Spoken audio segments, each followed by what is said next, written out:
గౌరవనీయులు రామోజీరావు గారు మరణించడం చాలా బాధాకరమైనటువంటి అంశం. కొన్ని లక్షలాది మంది కోట్లాది మందిని కదిలించినటువంటి అంశం. ఒక సామాన్య కుటుంబం నుంచి వచ్చినటువంటి వ్యక్తి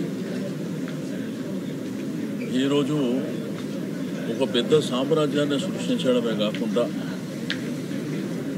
ఈనాడు దినపత్రిక ఈరోజు తెలుగు వాళ్ళు మరి ప్రేమించేటువంటి పత్రిక గడిచిన 50 సంవత్సరాల నుంచి మరి వాస్తవాలని ఉన్నట్టుగా మరి ప్రజలకు చేరువేయడమే కాకుండా మరి చాలామందిని కదిలించినటువంటి వారు రామోజీరావు గారు ఒక వ్యవస్థ కింద ఈరోజు రామోజీ ఫిలిం సిటీ అనేది ప్రపంచంలోనే ఇటువంటి ఫిలిం సిటీ ఎక్కడ కూడా లేదు.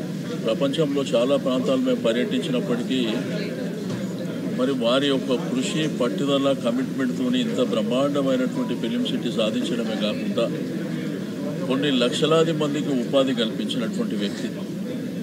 ప్రియా ఫుడ్స్ స్థాపించడమే కాకుండా మరి ఈరోజు వారు టీవీ రంగంలో కూడా ఈటీవీ కానివ్వండి, మరి అదేవిధంగా టీవీ సీరియల్స్ కానివ్వండి, ఈరోజు తెలుగు వాళ్ళు ఎక్కడున్నా కానీ అంటే తెలుగు రాష్ట్రాలే కాకుండా యావత్ ప్రపంచంలో ఎక్కడున్నా కానీ మరి బ్రహ్మాండంగా ఆదరిస్తున్నారంటే వారి యొక్క పట్టుదల కమిట్మెంట్. నాకు వారికి ఉన్నటువంటి అనుబంధం, మా ఇంట్లో ప్రతి శుభకార్యం జరిగినా కంపల్సరిగా మరి మొట్టమొదటిగా వచ్చేటువంటి వ్యక్తి రామోజీరావు గారు. నా ఇంట్లో అనేకమైనటువంటి కార్యాలు జరిగినాయి.